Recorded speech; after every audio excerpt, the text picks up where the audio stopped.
रामैया नामक एक आदमी उसकी पत्नी रमनम्मा के साथ एक छोटी सी घर में रहता था। वो रिक्शा चलाते हुए अपने बीवी की देखभाल करता था। फिलहाल उसकी बीवी का सेहत ठीक नहीं है, इसीलिए बूढ़ा होने के बावजूद रामैया उसके बीवी की दवाइयाँ के लिए सारा दिन मेहनत करते रहता है। रिक्शा चलाकर आए हुए जो भी पैसे वो अपने बीवी के दवाइयों पे ही खर्च करता था। ऐसे दिन गुजरते आए, लेकिन उसकी बीवी की ठीक जांच न करवाने के कारण रमनम्मा का सेहत और भी बिगड़ता है। उसके आंखों के सामने ही उसकी बीवी की हालात बिगड़ते हुए देख रामैया अपने आप में, हे भगवान, मेरे कमाए हुए पैसे तो वैसे भी कुछ काम के नहीं हैं और दूसरी तरफ मैं बूढ़ा हो रहा हूँ, ज्यादा काम भी नहीं कर पा रहा हूँ। हाँ, अगर मेरे बच्चे मेरी मदद करते तो आज ये दिन देखना नहीं पड़ता। ऐसे कहकर रामैया उसके अतीत में फिसल जाता है। रामैया के रामभद्रम और वीरभद्रम नामक 2 बेटे थे। उस समय में रामैया रोज के कूली का काम करता था और क्योंकि उसको अपने बच्चों को एक अच्छी विद्या देनी थी, वो एक ही दिन में 2-3 जगहों में काम करता था।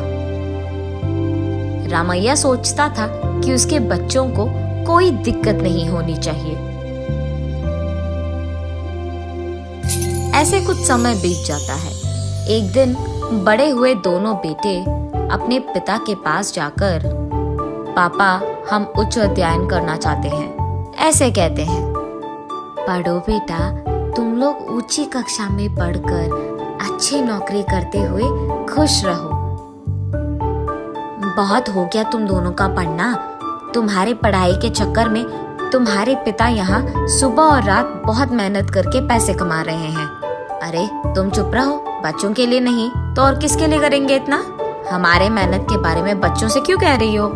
हम कुछ भी करके जी लेंगे, बच्चे खुश रहे यही हमारे लिए बहुत है। उन दोनों की खुशी के लिए हम कुछ भी करेंगे। तुम दोनों शहर जाने की तैयारी करो बेटा, मैं और तुम्हारी माँ कूली का काम करके पैसों का इंतजाम करेंगे। ऐसे कहता है रामैया।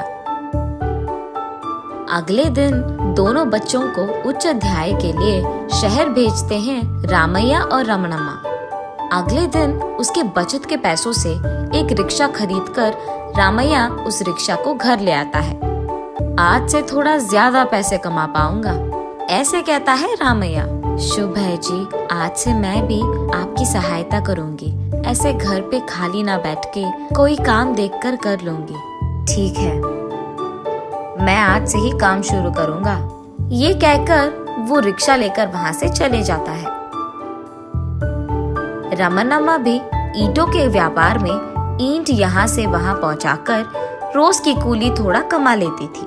रामैया के पास रिक्शा होने के कारण इससे पहले जहाँ वो गोडाउन के काम करता था, उसके मालिक रामैया को गोडाउन की बस्ता देकर एक जगह से दूसरी जगह पहुँचाने का काम देता था। फसल के गोडाउन में फसल के बैगों को एक जगह से दूसरी जगह पहुँचाते हुए बाकी खाली समय में ग्राहकों को एक जगह से दूसरी जगह तक पहुँचा देता था। ऐसे वो कुछ पैसे जमाता है। ऐसे वो दोनों बहुत मेहनत करके पैसे बचाकर उन पैसों को थोड़ा भी खर्च किए बिना जब भी उनके बेटे पैसे मांगते थे, उनको सारा का सारा पैसा दे देते थे ताकि उन दोनों को कोई दिक्कत ना हो। ऐसे कई दिन बीत जाते हैं। कुछ दिन बाद उन दोनों बेटों की अच्छी नौकरियां लग जाते हैं। वो दोनों तो सुंदर लड़कियों से शादी भी कर लेते हैं। वो विषय वो अपने माँ बाप को फोन पे एक दिन कहते हैं। माँ बाप को समझ में नहीं आता है कि वो इस बात का खुशी ले कि वो दोनों अच्छे नौकरियां लेकर सेटल हो गए, कि इस बात की दुख करें कि माँ बाप को बताए बिना उन दोनों ने शादी भी कर लिया। अच्छा बेटा, तुम लोगों की खुशी में ही हमारी खुशी है। थोड़ा दुख तो है कि हमें कम से कम बताए बिना तुम दोनों ने शादी कर लिया, लेकिन चलो अब जो हो गया सो हो गया। बहुओं को लेकर घर तो आ जाओ बेटा। पापा, वो क्या है कि वहाँ आने का समय अब हम लोगों के पास नहीं है। समय देखकर आ जाओ बेटा। माँ तुम लोगों को बहुत याद कर रही है, ऐसे कहता है। ठीक है। ऐसे रामभद्रम फोन कट करता है।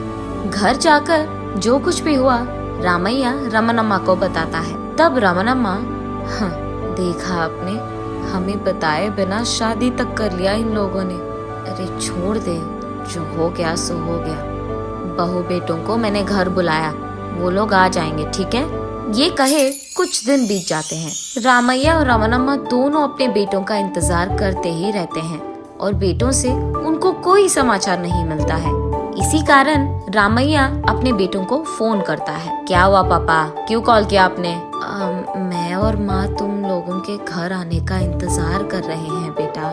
तुम लोगों के घर आएंगे कहकर बहुत दिन हो गए ना, इसीलिए। अब आना नहीं होगा पापा, कितने बार कहूँ मैं आपसे? बेटा वो माँ तुम लोगों को बहुत याद कर रही है, एक बार आके तो चले जाओ। रामभद्रम के ठीक बगल में मौजूद वीरभद्रम फोन लेकर, पापा भैया बोलने के लिए शर्मा रहे हैं कि हमारा पिता एक रिक्शा पुलर है तो हमारी बेइज्जती हो जाएगी, और इतना ही नहीं, बहुएं वहाँ आएंगे भी तो उस छोटी घर में रह नहीं पाएंगी। इसलिए आप इस बात को समझ लो, हजम कर लो और हमें फोन करना बंद करो। ये कहकर फोन काट देता है। रामैया को मुंह से बात नहीं निकलती है और आंखों से आंसू निकलती है। ऐसे रोते वो अपने घर पहुंचता है। उसी दुख में घर आए रामैया को देख रमणम्मा, अरे रे क्या हुआ जी आपको? हाँ मैं रिक्शा पुलर हूँ, ये बात अगर किसी को पता चल गया तो तुम्हारी बेटों की बेइज्जती हो जाएगी, और इतना ही नहीं, बहुएं इस गांव में इस छोटी सी घर में रह नहीं पाएंगी, इसीलिए तुम्हारे बेटे घर आना पसंद नहीं करते हैं। उन्होंने यही बात किया था फोन पे। ये सुनकर रमनम्मा, क्या मेरे बेटों ने इतनी बड़ी बात कही? निराश होते हुए हाँ का इशारा करता है रामैया। मेरे कहने के बावजूद आपने सुबह रात हर दिन बहुत मेहनत की है उन लोगों के भविष्य के लिए, उन लोगों के महान बनने के लिए। अब देखो कितने महान बन गए हमारे बेटे, इतना कि उन्होंने कह दिया कि फोन भी मत करो। ऐसे रोते हुए कहती है, हाँ इतने बड़े बन गए कि माँ बाप का नाम कहते हुए शर्म आती है उनको। उसी दिन से उसी बात की दुख में रमनम्मा का सेहत बिगड़ने लगता है। अतीत से बाहर आकर रामैया उसके आंखें पोंछकर रिक्शा पे बैठकर ग्राहकों को ढूंढने लगता है। रास्ते में गोडाउन का मालिक रामैया को देख, क्या हुआ रामैया, बहुत ढीला दिख रहे हो, कल काम पे भी नहीं आए? माफ कीजिए साहब, मेरी बीवी का सेहत ठीक नहीं है, दिन ब दिन उसका हालत बिगड़ रहा है। मेरे पास मौजूद सारे पैसे खत्म हो गए हैं।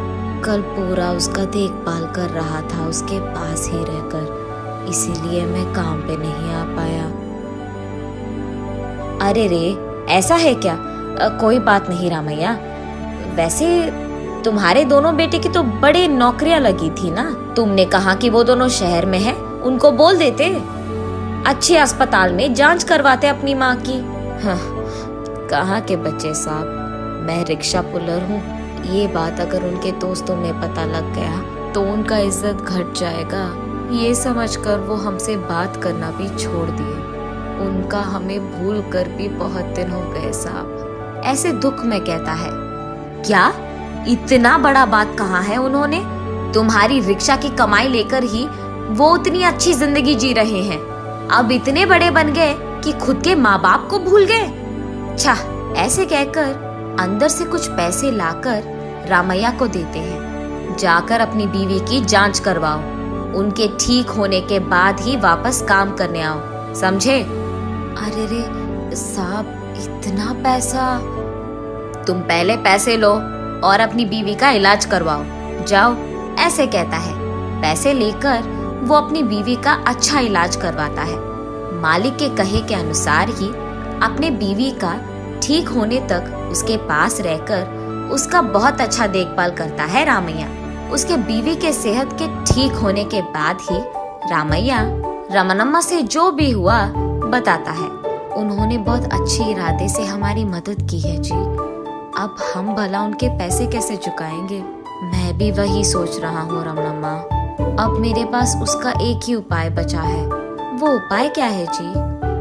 अपनी रिक्शा बेचकर आए हुए पैसे उनको दे देते हैं। ठीक है जी, उनको देकर हम वापस कोई दिन का कूली करके उसी वेतन से जी लेंगे, लेकिन जिन्होंने मदद की है उनका कर्ज तो हमेशा चुकाना होगा। अगले दिन रामैया रिक्शा बेचकर आए हुए पैसों को गोडाउन के मालिक के पास ले जाता है। साहब नमस्ते साहब। हाँ रामैया, बीवी का सेहत कैसा है?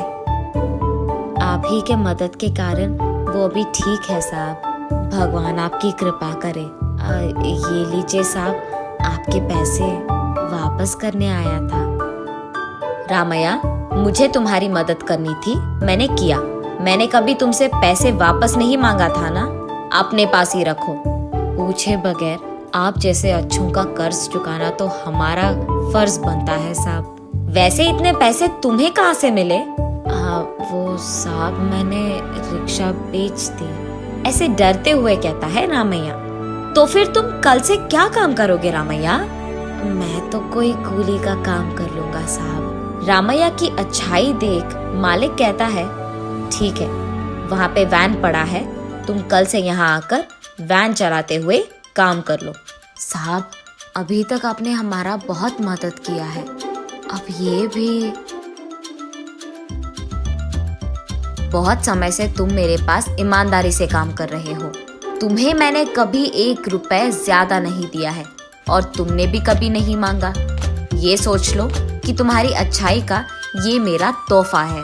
जाओ, जाकर काम शुरू करो। घर आकर रामैया जो कुछ भी हुआ अपनी बीवी रमणम्मा को बताता है। ठीक है जी, हमारी मेहनत हमारे बच्चे नहीं देख पाए, कम से कम तुम्हारे मालिक ने पहचाना, कम से कम वो तुम्हारी मेहनत का इज्जत करते हैं। हाँ, बात तो सच है। ये कहकर उस दिन से वो दोनों खुशी से जीते हैं नैतिक। अगर मेहनत और ईमानदारी से काम करोगे तो कोई ना कोई रूप में वो लौट के तुमको आ ही जाएगा।